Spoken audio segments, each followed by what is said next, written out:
안녕하세요. 주식 분석하는 남자입니다. 일주일 만에 찾아뵙는 것 같아요. 명절 때 영상 좀 만들어 볼까 했었는데 좀 여의치가 않았습니다. 지난주에 모더나 백신을 맞고 한 3일은 아팠던 것 같아요. 명절 잘 쉬셨는지 모르겠는데요. 오늘 명절 사이에 좀 이슈가 여러 가지 있었습니다. 다 아시겠지만 소식을 접해서 일단 중국 쪽에서 그 부동산 디벨로퍼들 대표할 수 있는 헝다그룹, 그죠? 그리고 미국의 FMC가 9월 FMC가 잘 마무리가 됐습니다. 오늘은 이 두 부분에 대해서 결국 시장이 개별 종목과 또 다른 시스템 리스크, 그죠? 시스템 리스크를 가장 어떻게 보면은 우리가 개별 종목에 투자할 때도 항상 매크로적인 이슈를 좀 체크해야 되는 이유는 뭐 예전에 겪어보시지 않은 주린이 여러분들이 많겠지만 뭐 금융위기라든지, 그쵸? 그리고 뭐 남유럽 위기, 뭐 여러 가지 이런 것들에 대한 시스템 리스크가 결국 정말 좋은 기업들도 투자의 매수 기회를 주긴 줬었지만, 현금을 만약에 현금이 없는 상태에서 주식만 100% 들고 있는 상황이라면 또 얘기가 달라지지 않습니까? 그렇기 때문에 그런 중요한 시스템 리스크에 대한 어떤 이슈들이 발생하면서 이 부분을 꼭 체크하고 좀 늦게 영상을 올린 것처럼 느껴질 수 있지만 아직 끝나지 않은 그런 이슈이기 때문에 오늘은 이 두 부분에 대해서 오늘 시장과 함께 좀 브리핑 해보도록 하겠습니다. 일단은 오늘 마감 시장 지표부터 살펴볼게요. 이거는 이제 우리 연휴 기간 마지막 수요일 거래일, 그죠? 오늘 새벽에 끝난 미국 증시입니다. 사실 미국 증시가 지난주 금요일 우리 명절 시작 전부터 금요일 날 하락했고요. 또 월요일도 하락했고, 그죠? 화요일도 3대 지수 중에 뭐 나스닥이 하락했고, 수요일만 반등에 나서는 모습이었습니다. 즉 금, 월, 하 상거래일이 좀 약세였고요. 상거래일 약세, 그리고 이제 우리 시장이 개장하기 하루 전인 오늘 수요일 날 반등.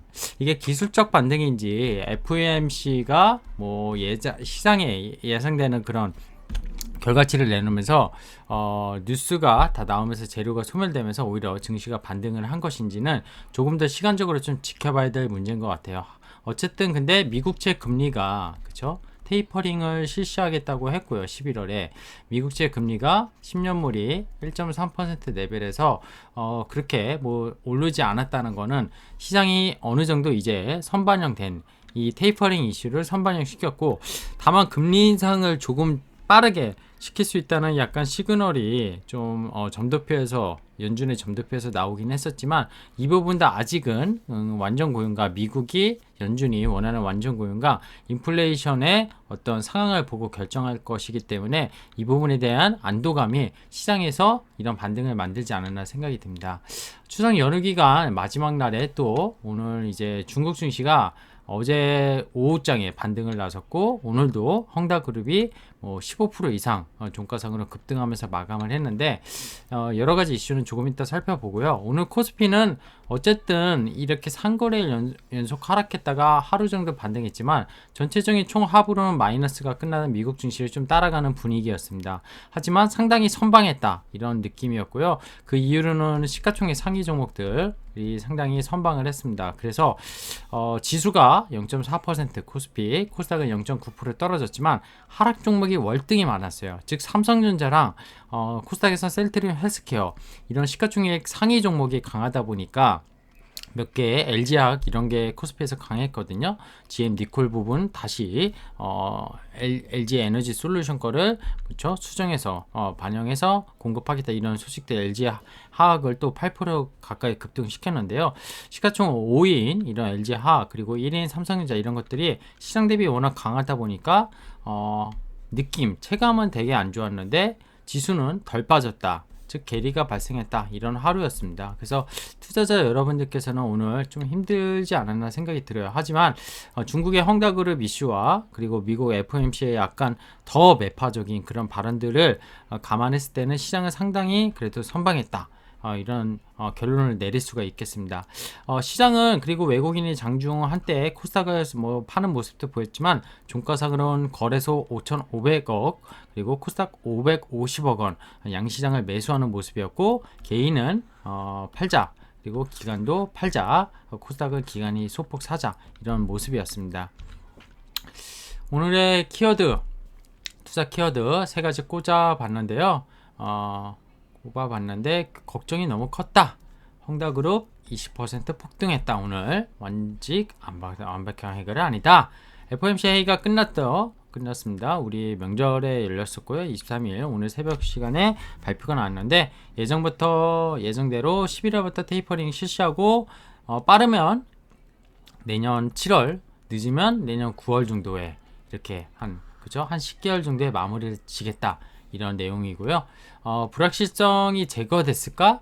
그쵸? 연준의 회의 그리고 헝다그룹에 대해서 불확실성이 폭증했다가 오늘 여러가지 좀 좋은 소식들로 나왔는데 외국인이 그래서일까요? 코스피 코스닥 양시장 순매수세를 보였습니다. 환율이 올랐는데도 1180원 위로 치솟았는데도 외국인이 양시장을 순매수했다는 거 수급적으로 연속적으로 외국인이 살지는 좀 지켜봐야 될 것 같아요. 역시 자, 그래서 FOMC와 중국발 신용 리스크 그리고 미국의 부채 협상안이 지금 계속 진행 중입니다. 이 세 가지가 어떻게 보면은 시장의 매크로 리스크 같아요. 그죠?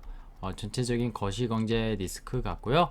시스템 위기로 만약에 전이되면은 작년에 코로나, 그죠? 이거는 뭐 병균, 질병 이런 걸로 인해서 금융시장이 무너졌었지만 정확히 지금 리먼 사태를 많이 비교하고 있는 이 헝다그룹 이게 진짜 뭘까 이런 내용을 좀 살펴볼 필요 있는데 보시면은 일단 제롬 파월 미국 연방준비제도 의장이 FOMC 회의 기간에 중국의 그쵸 에버그랜드가 디벨로퍼거든요. 헝다그룹의 그쵸 디벨로퍼 부채 문제는 중국에만 국한된 것이다 이렇게 끊었고요. 그래서 미국에 미치는 영향이 제한적이다. 그래서 미국 시장이 덜 하락했을까요?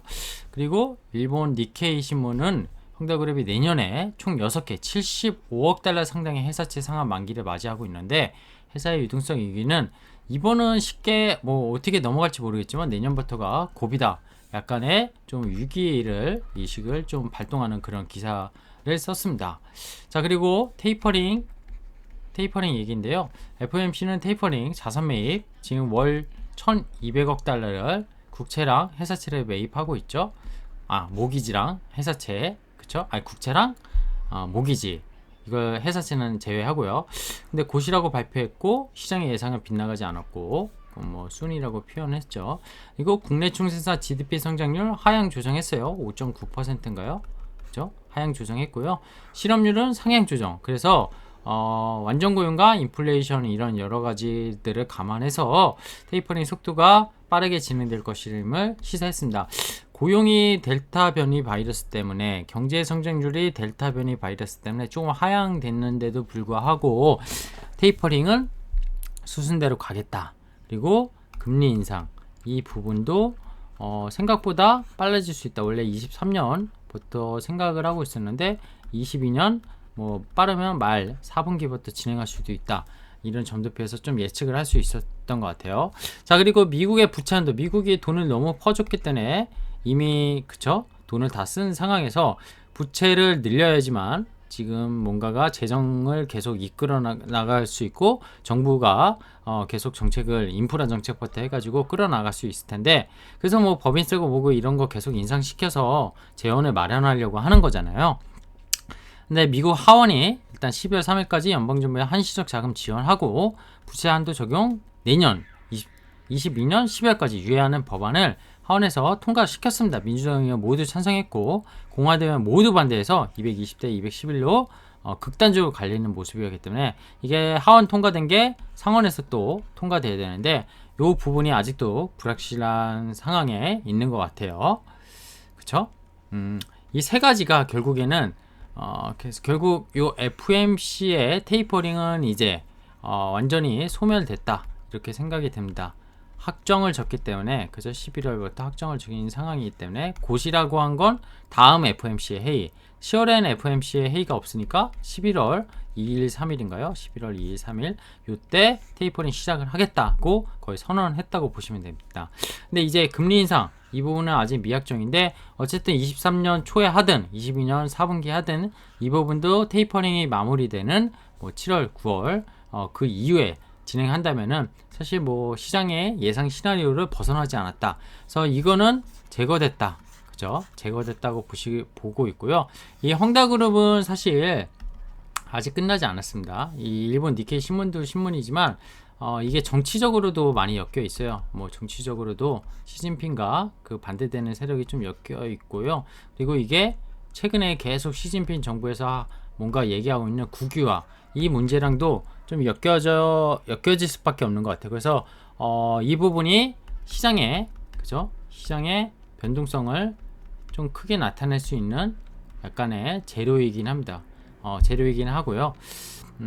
미국 부채 한도 협상은 결국 해결될 거라고 봅니다. 해결될 건데 상원에 대한 뭐 통과되지 불확실한 상태 이런 부분이 아직 좀 뜨뜻미지근하게 남아있다 이렇게 보시면 될 것 같아요. 자, 그래서 예상된 테이퍼링 그죠? 제거됐고 빨라진 금리 인상 경로 이것도 사실 제거된 거예요. 근데 앞으로 종목 대응 방법은 이제 금리가 결국 이제 오를 텐데 내년부터 아니면 늦어도 내후년부터는 무조건 오를 텐데 심지어 한국은행은 이미 올리기 시작한 거 아니냐. 그러면 주분남 네가 얘기하는 그죠? 성장주라는 것들은 미래에 현금 흐름을 땡겨오고 미래 기대 이익을 땡겨와서 주가를 높게 평가했던 것들인데 이 성장주가 과연 될 수 있을까?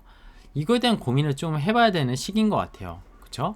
오늘 근데 LG 하악이 강했기 때문일까요? 2차전지가 에코프로비엠이나 LNF 이런 것들이 또 강했죠. 시장이 약했는데 정말 강했습니다. 저는 구조적 성장주를 정말 좋아하는데 이거 뭐 테슬라 책 그죠? 넥스트 테슬라인가요? 거기에서 나오는 용어기도 합니다. 네, 이거는 결국 주관적인 것 같아요. 저는 주관적인 것 같고요. 오늘은 어떤 특정 종목을 얘기하기보단 이런 종목들을 시장에서 발굴하고 싸게 사서 이익이 나기 시작할 때 그쵸? 그러면 비싸진 게 이미 반영이 된 거거든요. 그러면은 PER이 낮아질 텐데요. 그때부터는 높았던 PER이 그때 이제 팔아야 된다고 저는 생각해요.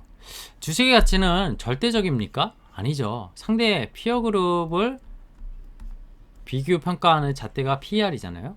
성장주가 가치주의 반대말일까요? 그렇게 또 생각하지도 않습니다. 저는 가장 중요한 게 이거 같아요. 현재보다 미래에 성장할 가능성이 큰 종목 그쵸? 그래서 개별 주식마다 특성이 달라. 같은 성장주로 분류가 될지라도 기업들의 현재 가치나 실적을 고려해야 될 상황이 많아. 절대적인 개념을 생각하면 안 된다. 이게 되게 어려운 말인데 쉬운 말이기도 합니다. 여기 나와 있는 미국 주식인데요. 미국 주식이 대표적으로 사실 들 수밖에 없는 것 같아요. 그죠? 여기 네이버 카카오를 좀 넣고 싶었지만 최근에 규제 뭐 미국도 사실 이런 기업들 지금 규제가 있는 상황이죠. 근데 페이스북이나 애플, 마이크로소프트, 아마존, 넷플릭스, 구글 넷플릭스는 구독 경제를 그죠? 열었죠. 뭐 애플의 아이튠즈도 구독 경제라고 보면 볼 수 있죠. 그리고 마이크로소프트도 지금 약간 오피스나 윈도우를 구독으로 가고 있어요. 옛날에는 한번 사서 끝난 거를 구독으로 가고 있습니다. 아마존의 어떤 웹 서비스나 그쵸? 이런 것도 구독이고 구독 경제가 좀 되게 핵심인 것 같아요. 세상을 이제는 페이스북 같은 경우는 저는 VR, AR, 메타버스 이쪽으로 엮여야 될 것 같고 단순히 SNS 이걸로 엮는 게 아니고 페이스북이 갖고 있는 회사 다 아시죠? 인스타그램도 갖고 있고 오큘러스 하드웨어 기업도 갖고 있습니다. 경기 사이클에 주로 의존하는 주식이 뭐죠? 시클리컬입니다. 시클리컬 업종이 대표적인 게 뭐죠? 조선, 철강, 화학, 뭐 운송 이번에 운임지수 때문에 이런 업종이 되게 좋았죠. 이 순환매 혹은 국면별로 시세를 줄 수 있다. 이번에 많이 좋습니다. 코로나 국면에서 병력환사 버툴렉 등 운임지수 그쵸? P가 올라가고 나중에는 Q가 올라가고 뭐 이런 근데 장기적인 관점에서 얘네는 상승을 기대하기 어렵고요. 물론 아닌 기업도 있지만 아주 일부 있지만 뭔가가 뛰어난 기업을 보유하고 있으면 시간은 당신의 편. 피터 린치가 말한 말도 있는데, 지금의 전기차, 얘는 MS가 어느 정도 올라오면 얘도 성장을 멈출 수는 있겠죠. 내연기관의 차처럼. 하지만 지금은 아직 초입 단계 아닙니까? 전자상거래, 코로나로 인해서 전자상거래가 활성화된 건 맞지만 이미 디지털 경제로 들어섰고, 아까 구독경제, 그리고 클라우드, 이쪽에 대해서는 되게 데이터 용량 이런 것 때문에 필요한 상황이고, 방향성이 명확한 성장주들입니다. 그리고 최근에 ESG로 분류되는 것 중에 기후변화, 그죠? 뭐 수소든, 뭐 저탄소든, 이게 결국 또 이 전기차랑 연관이 되죠. 거기에 핀테크, 모빌리티, 이게 또 네이버랑 카카오페이 뭐 이런 거랑 또 연동이 될 거고요. 이런 결국에 컨셉은, 그쵸? 어떤 경기 사이클에 의존하지 않습니다. 그쵸? 지금 세상이 필요로 하는 어떤 기술들이에요. 세상이 필요로 하는 기술들. 세상이 필요로 하는 기술들. 저는 이게 결국 구조적 성장의 기초라고 생각을 합니다. 세상이 버려야 될, 필요 없을 뭐, 그죠? 없어야 될 기술들, 이런 것도 있을까요? 있을 겁니다. 저는 있다고 생각해요. 대표적으로 뭐 결국 직업도 이 연장선상에서 생각을 하는 거잖아요. 지금 AI나 뭐 머신 로봇, 그죠? 뭐 이런 것들로 인해서 뭐 통역사 이런 거 뭐 정말 필요 없게 될 수도 있겠죠. 그러니까 그 아까 얘기한, 그죠? 뭐 이거를 뭐 여러 가지로 놓을 수 있는데, 여기에 뭐 테슬라도 구조적 혁신을 하는 회사냐 아니냐 이런 얘기가 있는데, 이는 지금 자율주행이 핵심입니다. 전기차기보다는 자율주행에 대한 게 핵심이고요. 결국 이런 것들은 뭐죠? 우리가 흔히 말하면 세상을 이롭게 하는 기술. 근데 이게 또 악의 축에 있죠. 악의 축. 악의 축. 뭐예요? 아까 얘기한 이런 직업들, 그쵸? 이 기술의 그 혁신과 개발로 인해서 내 직업을 잃고 내가 정말 필수적인 돈을 버는 역할들을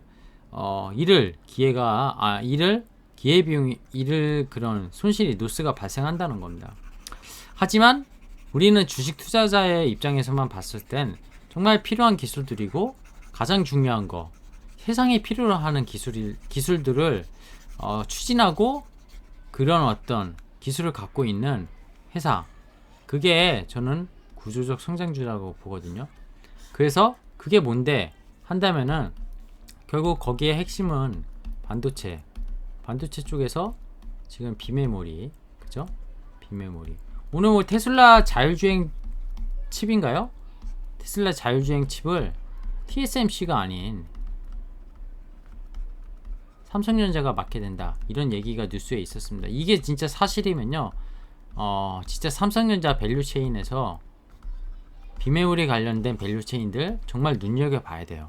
정말 삼성전자가 이제 TSMC에 따라가지도 못했던 비메모리 시장을 테슬라로 인해서, 테슬라의 자율주행 이런 칩으로 통해서, 테슬라의 자율주행 칩은 결국 전기차에 들어가는 필수적인 부품일 거고, 삼성전자가 뭔가가 또 혁신의 어떤 그런 부품을 위탁 생산할 수 있는 그런, 그쵸?